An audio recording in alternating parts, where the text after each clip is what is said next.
Hi everyone, just jumping on quickly just to explain about this t-shirt I did.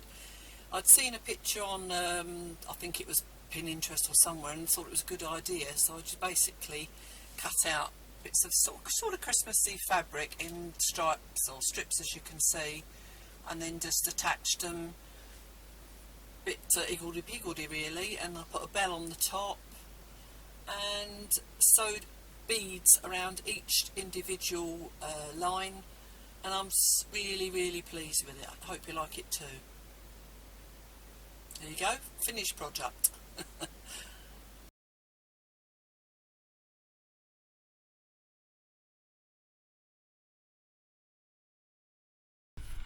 Hi, welcome to Foppy's Upcycle. Still getting used to the change of name. It's another spur of the moment. I wasn't planning on doing this, but then I thought it's a good opportunity to show you what I'm up to. I made the decision to make a present for Sharon. She likes homemade present, and this is something we'd both seen on a reel on Instagram. And it's something you put over the arm of the chair, so that if you're sewing or knitting or anything, you've got pockets in it. You can put your pattern in there and your whatever you want to do. Put your needles in there, blah blah. And also it could just stay there if you want somewhere to put your book or your remotes for the TV. I've looked at other pictures, but obviously I'm coming up with my own, as I usually do.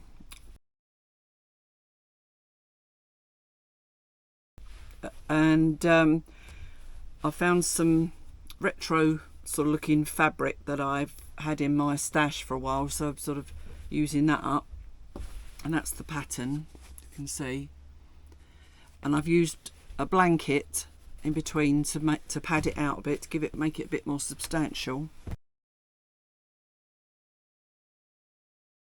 And what I've done, I've marked a halfway mark, which so it'll be on the top of the arm of the chair, and I'm putting this on there with magnets. But I've planned to pad this out a bit, because I thought then that could be used for pins. So I'll put a little back on there, put some padding in there, then that can come off there, or you can take it off and put it beside you on the chair, whichever way you want to do it. Then this part is the bigger part, another layer to put patterns in. On this part I've done, you can't see on that one, on this one I don't know if you remember, but I bought some Temu stabilizers, different ones. I've not used these before, and this was an iron-on fleece, so that gives that a bit of more, makes it a bit more substantial. So I've got a bigger pocket there, and the next one I've marked with 3 marks. You might not see it on camera.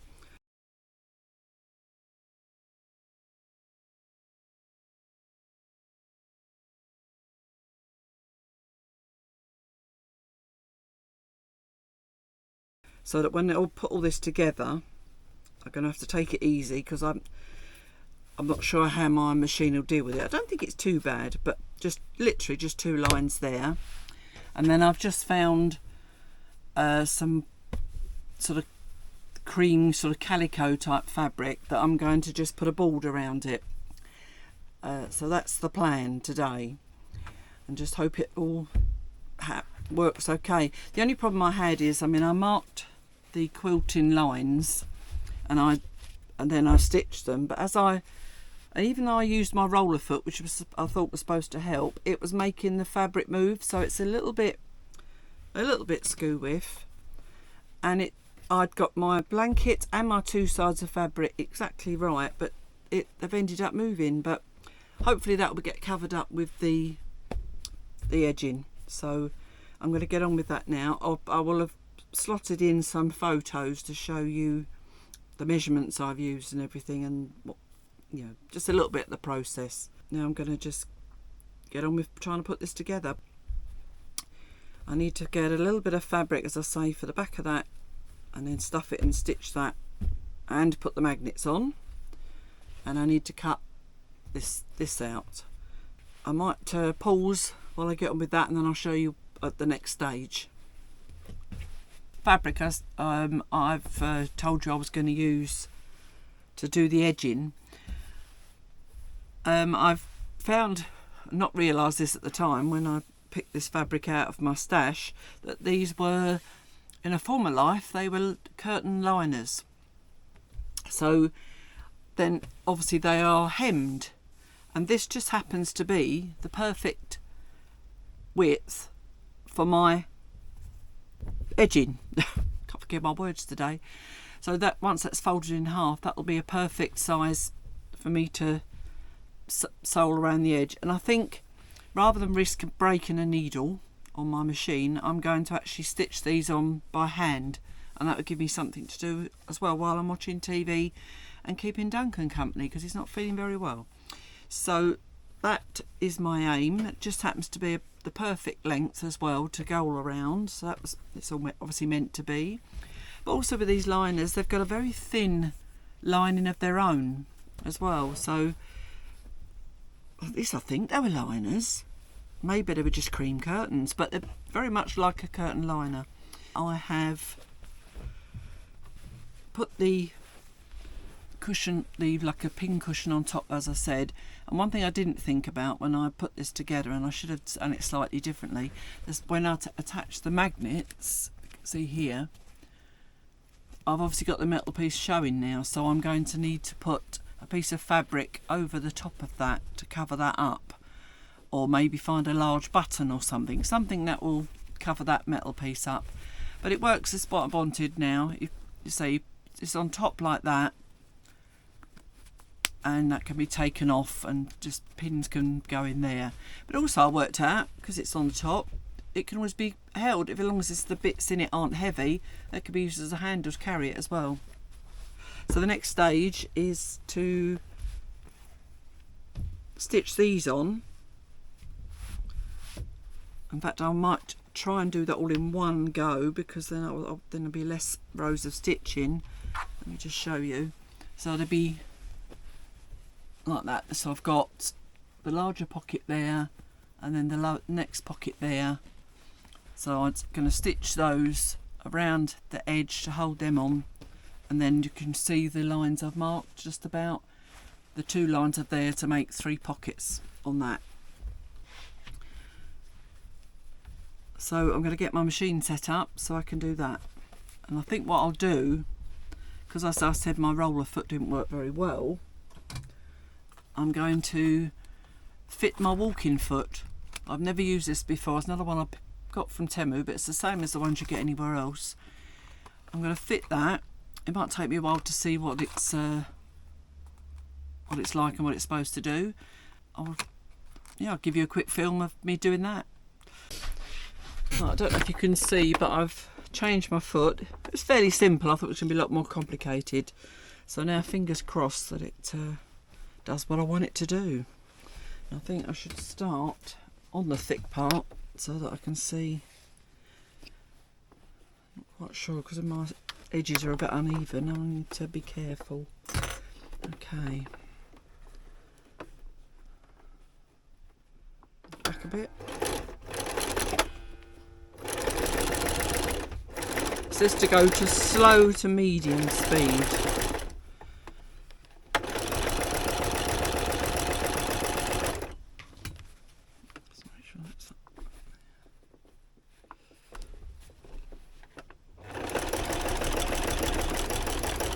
I've never made one of these before, so it's all a bit scary.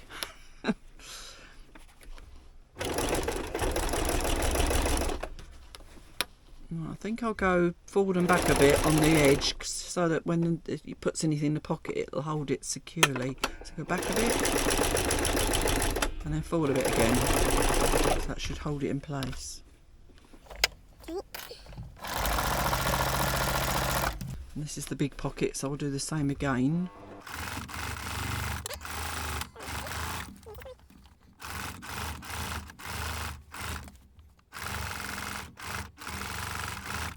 The walking foot is certainly making it easier to go across the thicknesses, so I'm glad of that.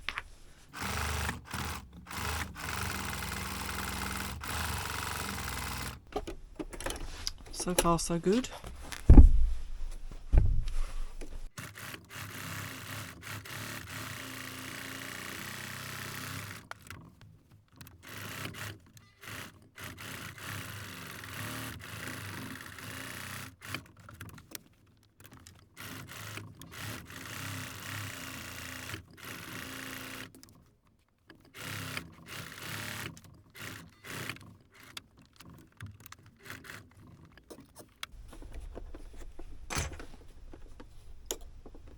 to that pocket bit again, so forward and back.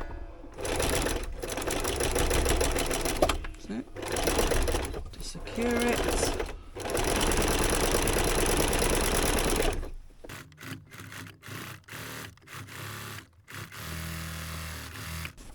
Last bit.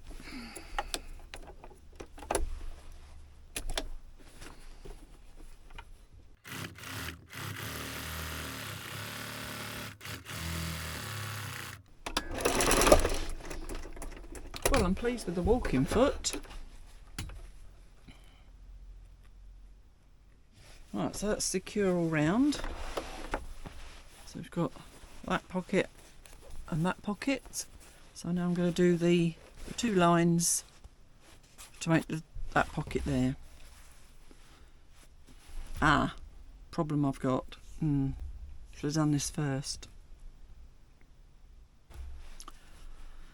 Okay, I realised once I'd done that, being ridiculously stupid, that I've done all that, but then I need to do these 2. Fair enough, that seems simple, but I don't want those lines to be attached all the way through, do I? Because I want this to be a complete pocket on its own. So I've now got to unpick, or at least those 2 sides. As I say, I've not made it before, so this is where you find out your mistakes. And this is probably where all the other YouTubers that show you sewing, where they have probably done this about 10 times before, whatever they're doing, and they learn their mistakes, because you're experiencing my mistakes.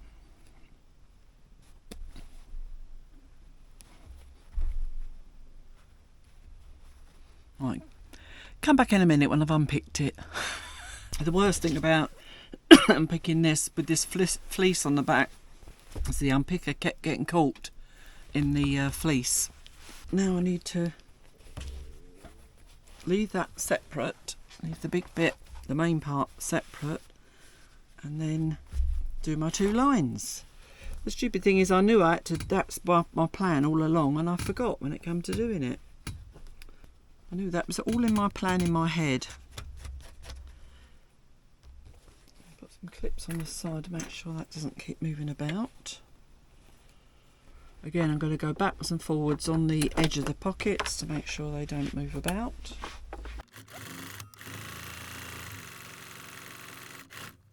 In an ideal world, I probably should have unpicked the bottom as well, but this isn't really going to make any difference. But I'll get as close as I can to the edge. That's it. That's it.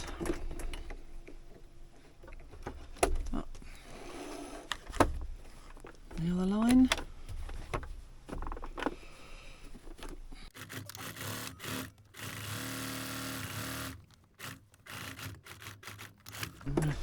There. I'd have remembered my plan. I would have done that ages ago. There we go. It's the 3 pockets now sewn. So we've got one there, one there, and one there. Obviously the end pockets will become a pocket once it's stitched to the side again. It's very bulky, so thank goodness for my new walking foot.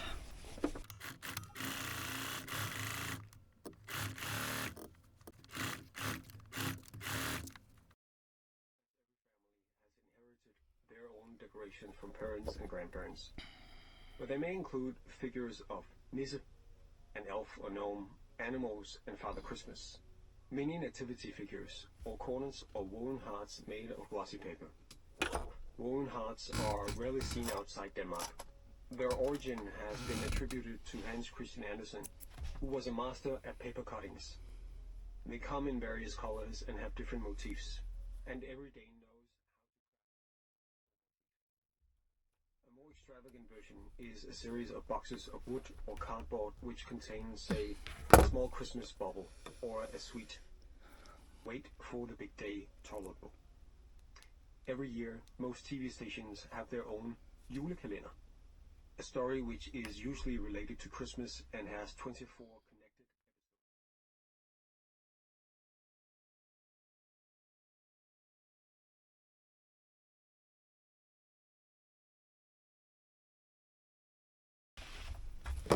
You see, I've managed to cover that horrible ugly metal bit with a button now. I've had trouble trying to find anything that coordinated with what I've got here, so I've just found these wooden ones, which I think are quite pretty. And also, as you may have seen me doing it, normally I fold these metal little flaps to the centre, but I needed it to be flat for a button to cover it up, so I've folded them the other way. And now it's flat enough then for me to put that on. But obviously, because that's the other side, the magnet, I can't get through the holes that are there to actually bring the thread through. So I'm just being very careful going through that centre piece with the only bit of fabric that's revealed to actually attach the button on. So it's a bit fiddly, but it doesn't take a lot really. Pin goes through one side of that circle to the other with my needle to start off. It's a bit too much thread on the end of there. And through both holes on the button. Oops. Okay. And then I've got to go back through that again in the centre. Right, wind it around the button a few times, like that. Then bring it as close as I can under the button so you can't see it, and out there.